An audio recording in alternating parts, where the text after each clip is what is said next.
RTK siguron dosjen e prokurorisë, dyshuari për spionazh ka përcjell bias informacionet e ndjeshme dhe ka ndjekur pjesëtar të AKI-s. Ende pamarrëveshje mes partive, presidentja në detyrë Haxhiu i fton të martën në takim liderët e partive. Shërbimi korrektues me 100 kadet të rinj, Kurti thot se institucionet po forcojnë besimin e partnerëve ndërkombëtar. RTK dhe Komiteti Olimpik nënshkruan marrëveshje për mbulimin medial të lojrave mesdhetare Taranto 2026.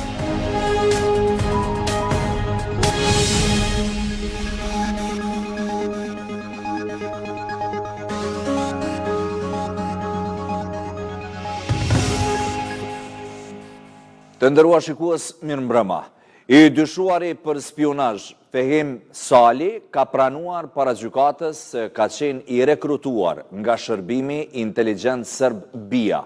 Prokuroria speciale thot se ka siguruar prova që dëshmojnë se Sali dyshohet se i ka ofruar këtij shërbimi informacionet të ndjeshme për Kosovën, ndërsa kërkoi caktimin e paraburgimit ndaj tij. Në dosjen e prokurorisë përshkruhen edhe informacionet që dyshohet se ai ka mbledhur kontaktet me zyrtar të BIA-s dhe parat që janë sekuestruar gjatë bastisjes. Fehim Salit, pas dite, gjykata i ka caktuar 1 muaj paraburgim. I dyshuari për spionazh Fehim Sali pranoi para trupit gjykues në gjykatën themelore se ka qenë i rekrutuar nga shërbimi inteligjent serb i njohur si BIA.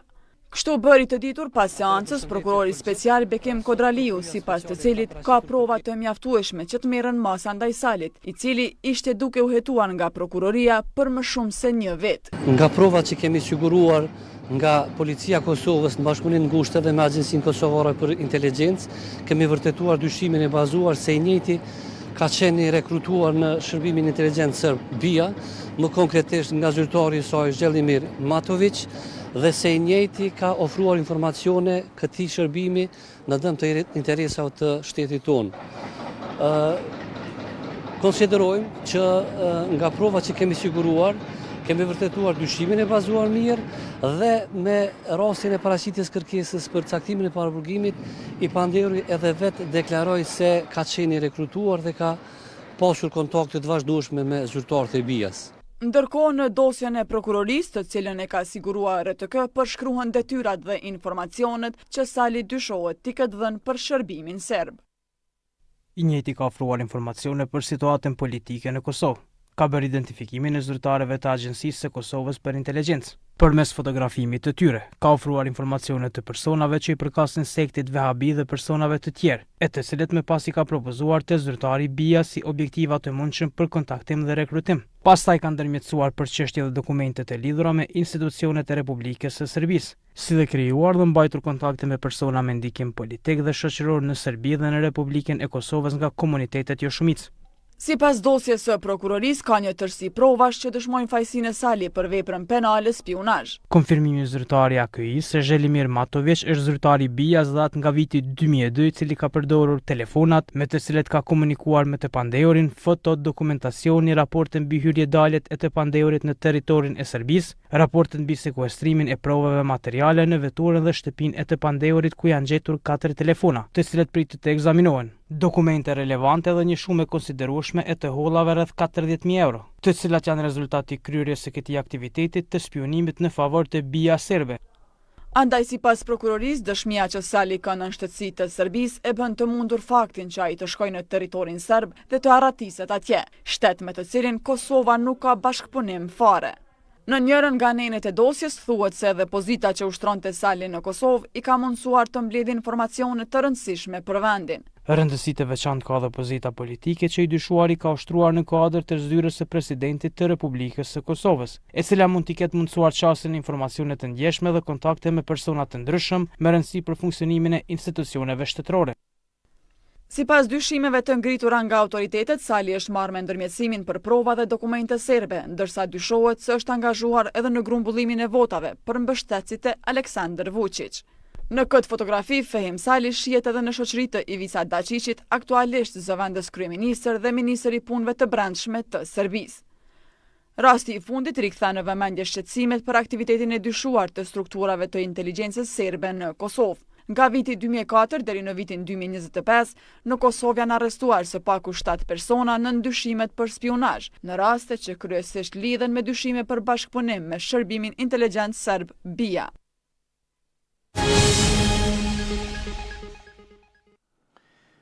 Ushtruesja e detyrës presidentes Albulena Haxhiu ka fituar liderët e partive politike në një takim konsultativ të martën me 18 gusht në orën 9.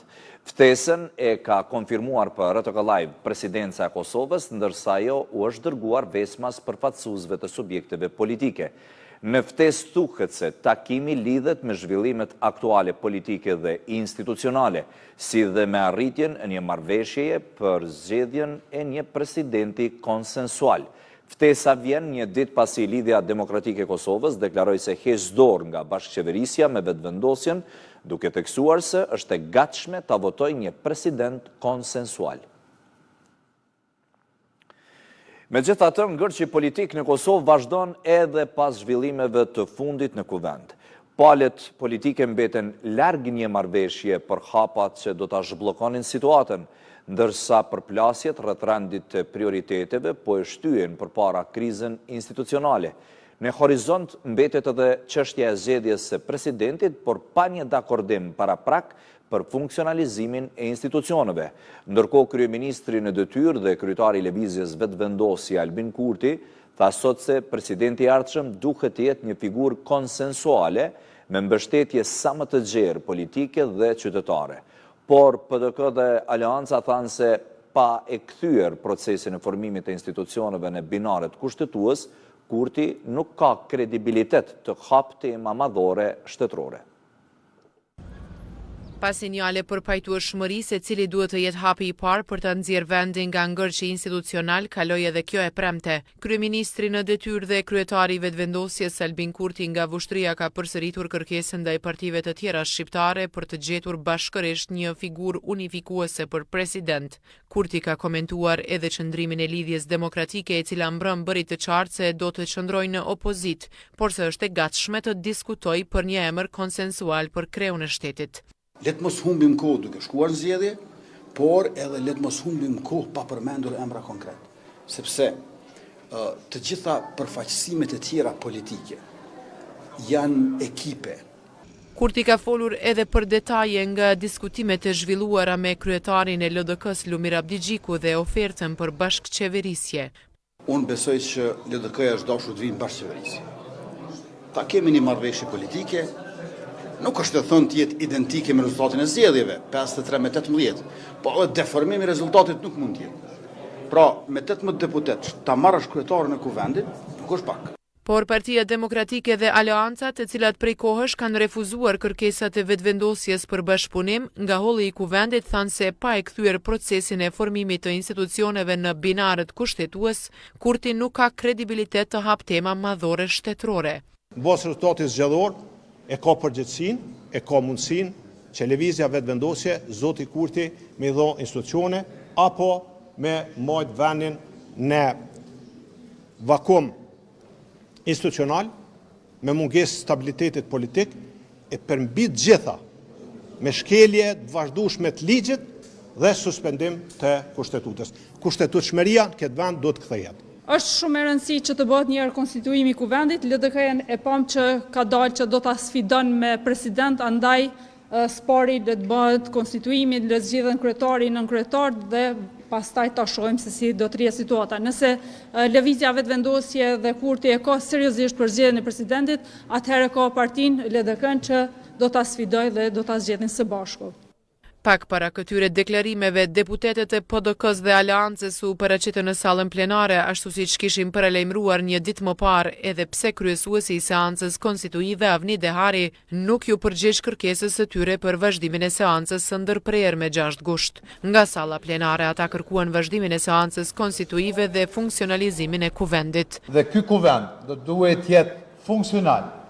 Më pas në një takim të grupit parlamentar po në kuvent, u mblodhen edhe deputetet e LDK-s. Jehuna Lushaku Sadriu tha se partia e saj e ka bërë të qartë qëndrimin dhe se tani pret fillimisht konstituimin e kuvendit dhe formimin e qeverisë e më pas zhvillimin e një procesi për gjetjen e një kandidati konsensual për president. Ajo është mirë mos na tregu se çfarë duhet me bojë LDK-ja. LDK-ja fol për vete. LDK-ja ka kryetarin edhe ka fol qartë dje. Pavarësisht relativizimit edhe kujt i thot çka, është shumë më pak që kishte dhënë cilësimet, është llogaria jonë edhe interesi jonë shtetëror që t'i jepim rrugë kësaj pune. I kemi thënë që i ka të gjitha votat për konstituim, e ka krejt përgjegjësinë dhe besimin e qytetarëve për konstituim të institucionet. Me seancën e 6 gushtit që mbeti e papërfunduar dhe pa një datë re për vazhdimin e saj, zgjidhja e krizës institucionale nuk ka një afat të qartë kohor. Kosova po e thellon bashkëpunimin me Bashkimin Evropian në fushën e sigurisë së aviacionit. Autoriteti i aviacionit civil ka nënshkruar 2 marrëveshje me Agjencinë e BE-s për sigurinë e aviacionit për bashkëpunim dhe shkëmbim të informatave. Marrëveshjet synojnë forcimin dhe rritjen e standardeve të sigurisë në aviacionin civil të Kosovës. Kosova ka formalizuar bashkëpunimin me Agjencinë e Bashkimit Evropian për sigurinë e aviacionit. Autoriteti i aviacionit civil ka nënshkruar 2 marrëveshje pune që synojnë forcimin e bashkëpunimit dhe shkëmbimin e informatave në fushën e sigurisë së aviacionit. Përmes këtyre marrëveshjeve, Autoriteti i aviacionit civil lidhet drejt për drejt me mekanizmat e Agjencisë së Bashkimit Evropian për sigurinë e aviacionit dhe i nënshtrohet monitorimit dhe inspektimeve sipas standardeve evropiane të sigurisë. Me nënshkrimin e sotëm po formalizojmë 2 marrëveshje të punës me Agjencinë e Bashkimit Evropian për sigurinë e aviacionit EASA. E para është marrëveshja e punës për bashkëpunimin të përgjithshëm ndërmjet EASA-s dhe AS-s, ndërsa e dyta marrëveshja e punës për mbledhjen dhe shkëmbimin e informacionit mbi sigurinë e avionëve në kuadër të programit të BE-s për inspektimet në platformë. Sipas përfaqësuesve të institucioneve, marrëveshjet nuk sillin vetëm mundësi të reja për autoritetin e aviacionit civil, por edhe përgjegjësi konkrete në zbatimin e standardeve evropiane të sigurisë së aviacionit. Përmes tyre synohet që bashkëpunimi me mekanizmat evropian të jetë më i drejtë për drejtë, ndërsa shkëmbimi i informatave të kontribuojë në rritjen e sigurisë në aviacionin civil. Pas përfundimit të trajnimit profesional, 100 kadet tashmë janë zyrtarisht pjesë e shërbimit korrektues të Kosovës. Ceremonia e diplomimit të gjeneratës 46 shënoi përmbylljen e përgatitjes së tyre profesionale, ndërsa drejtuesit e institucioneve u kërkuan të diplomuarve përgjegjësi dhe përkushtim në ushtrimin e detyrës. Kryeministri në detyrë Albin Kurti tha se gjatë 3 viteve të fundit, shërbimit korrektues janë bashkuar rreth 400 zyrtar të rinj. 100 kadet nga sot zyrtarisht janë bërë pjesë e shërbimit korrektues të Kosovës. Ata përfunduan me sukses trajnimin profesional të gjeneratës së 46 për zyrtarët korrektues, duke shënuar kështu përmbylljen e përgatitjes së tyre profesionale për ushtrimin e detyrave në institucionet korrektuese të vendit. Në ceremoninë e diplomimit, kryeministri në detyrë Albin Kurti tha se Kosova po ndërton një shërbim korrektues, që sipas tij po e forcon gjithnjë më shumë besimin e partnerëve ndërkombëtar. Sot 103 po përmbyllin me sukses përgatitjen e tyre profesionale dhe po ecin me detyrën e re në shërbim të shtetit dhe të qytetarëve të Republikës Kosovës. Të jesh zyrtar korrektues është përgjegjësi e madhe e cila kërkon disiplinë, integritet dhe përkushtim për sigurinë, rendin dhe dinjitetin e personave të privuar nga liria. Republika e Kosovës ka nevojë për ju dhe pret shumë prej jush. Në 3 vitet e fundit, në shërbimin korrektues të Kosovës, janë rekrutuar rreth 400 zyrtar të rinj korrektues. Ministrja në detyrë e drejtësisë Donika Gorvalla u shpreh se shërbimi korrektues i Kosovës është pjesë thelbësore e sistemit të drejtësisë. Shteti ligjor në Republikën tonë duhet të jetë i drejtë kudo, në gjykatë, në administratë, por edhe pas dyrëve të mbyllura të një institucioni korrektues. Personi që vuan një dënim vërtet e ka humbur lirinë për një kohë të caktuar, por ai nuk e ka humbur dinjitetin e tij dhe as të drejtat që ja garanton ligji. Drejtori i përgjithshëm i shërbimit korrektues, Ismail Dibrani, tha se për këta kadet sot është dita kur ata marrin një përgjegjësi të madhe duke mbajtur mbi supe shërbimin ndaj atë dheut. Për ju, kjo është dita kur një ëndër, një përpjekje dhe një angazhim i gjatë marrin formë, por mbi të gjitha, kjo është dita kur ju merrni përsipër një përgjegjësi të madhe. Të jesh zyrtar korrektues nuk do të thotë të jesh thjesht të veshësh një uniformë. E në emër të gjeneratës 46 të kadetëve të diplomuar ka folur Almedina Ajvazi. Nga sot prej neve do të kërkohet profesionalizmi, disiplina, respekti dhe përgjegjësia ndaj detyrës. Në përfundim të ceremonisë, secili prej të diplomuarve u nderua me nga një certifikat për përfundimin me sukses të trajnimit profesional. Vesa Gashi. Ministri në detyrë infrastrukturës dhe transportit, Dimal Basha, ka njoftuar se janë pezulluar nga detyra zyrtare, ndaj të cilëve prokuroria speciale ka ngritur akt akuz për kespërdorim të pozitës apo autoritetit zyrtar.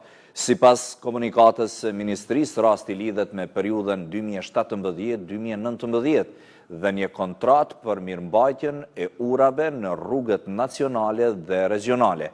Aktiviteti i prokurimit ishte parapar në vlerë prej 500.000 eurosh, ndërsa pagesat realizuara kanë kaluar 5 milion euro.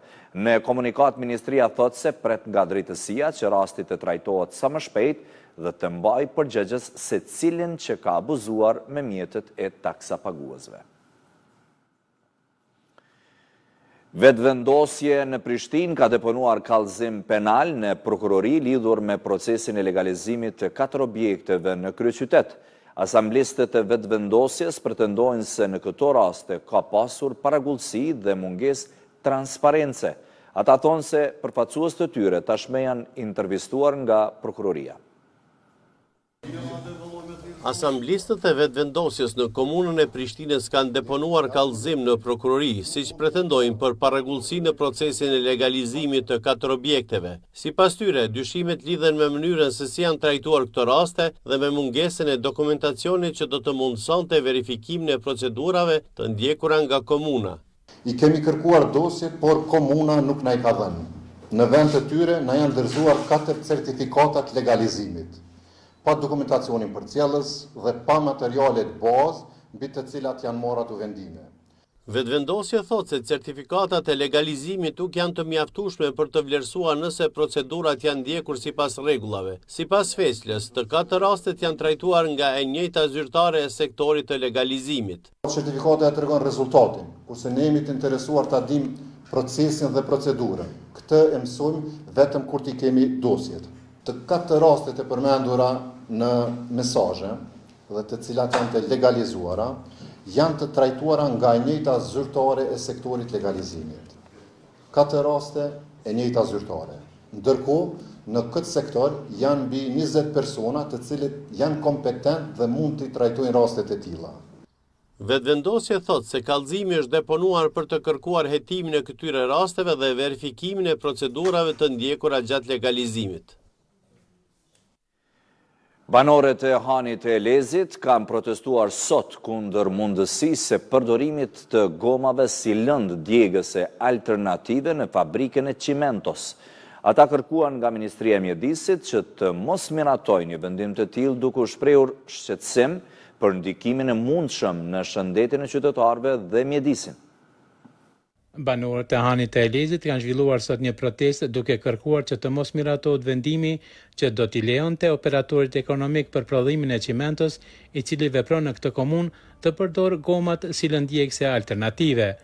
Protestuesit thanë se Hani e Elezit nuk është vend për eksperimente dhe se nuk duhet të lejohet rrezikimi i shëndetit të qytetarëve. Sot jemi këtu sepse qytetarët nuk mund të injorohet kur bëhet fjalë për shëndetin e tyre. Ne e kundërshtojmë djegën e gomave në Han të Elezit. Dhe e kundërshtojmë jo sepse jemi kundër zhvillimit. E kundërshtojmë sepse nuk pranojmë që shëndeti i njerëzve të vihet në rrezik pa transparencë, pa garanci dhe pa përgjigje të plota. Gjatë protestës u bë edhe djegja simbolike e disa gomave në shej kundërshtimi ndaj përdorimit të tyre si lëndë djegëse. Qytetarët të thanë se përdorimi i gomave për djegje paraqet rrezik serioz për shëndetin e banorëve të kësaj ane. Kjo ndikon shumë se sikur përshijet kjo janë kancerogen. Kur kjo nuk ka ndodhur, një cimentare, punoj unë çdo që 44 vite, ku ndon pension, tash mu kall kjo mu aso me anë të gomave kjo nuk e papranueshme. Nuk mund të kun bot nuk ka. Kjo nuk do të lejohet asnjësi, për shkak se siç përshën edhe jo, çfarë mund të shkaktoj kjo në shëndetin e qytetarëve. Ashtu sidomos në moshën në njerëz që janë me moshë, për fëmijët e për gjithë. Përmes kësaj proteste, banorët i kërkuan Ministrisë së Mjedisit dhe Planifikimit Hapësinor që të mos e miratoj një vendim të tillë, për të cilin ata thonë se do të ishte në dëm të shëndetit dhe mirëqenies së qytetarëve.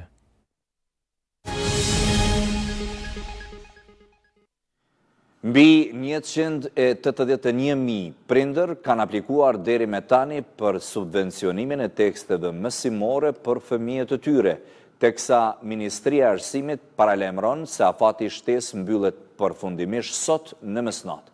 Me 14 milion euro të ndara nga buxheti, autoritetet premtojnë se fondet do të dalin në llogari sapo të përfundojë verifikimi të dhënave, për të siguruar që çdo nxënës të jetë gati me librat para 1 shtatorit. Kanë mbetur edhe pak orë në përfundimin e afatit për aplikim për subvencionimin e teksteve mësimore dhe materialeve shkollore për nxënësit nga klasa e parë deri në të 9-ën. Ministria e Arsimit u ka bërë thirrje prindërve dhe kujdestarëve ligjor që të shfrytëzojnë orët e mbetura për të aplikuar. Afati, i cili fillimisht ishte caktuar të përfundonte më 9 gusht, u shty pas kërkesave të prindërve që nuk kishin arritur të aplikonin në kohë. Deri tani, sipas të dhënave të ministrisë, janë realizuar më shumë se 181.500 aplikime. Prej tyre, 95.388 janë aprovuar, ndërsa 96.098 aplikime janë trajtuar dhe 710 janë refuzuar. Secili aplikim nga ana prindërve dhe kujdestarëve ligjor verifikohet nga koordinatori në secilën shkollë. Në rast se nxënësi nuk është i regjistruar në atë shkollë, aplikimi refuzohet. Në qoftë se nxënësi që prindit e cilit ka aplikuar për subvencionim është regjistruar në shkollë edhe në klasën përkatëse, ai aprovim është i suksesshëm, ndërsa tentimet e tjera që dikush të aplikoj pa qenë regjistruar në sistemin arsimor refuzohet. Për këtë skemë mbështetëse janë ndarë 14 milion euro përmes ligjit të buxhetit. Megjithatë, shuma e saktë që do të përfitojë secili nxënës mbetet e papërcaktuar. Ministria bën të ditur se vlera për secilin përfitues do të llogaritet vetëm pasi të mbyllen aplikimet dhe të përfundojë verifikimi i plot i të dhënave.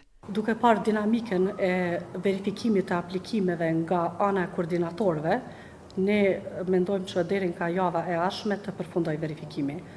Në momentin që përfundon verifikimi, Ministria e Arsimit pastaj është e gatshme të transferojë mjetet në xhirologari. Sakt nuk mund të japim ndonjë datë, por mund të theksojmë që në javën e ardhshme përfundon verifikimi i aplikimeve. Ministria e Arsimit thotë se synimi është që nxënësit të pajisen me tekste mësimore para fillimit të vitit të ri shkollor më 1 shtator.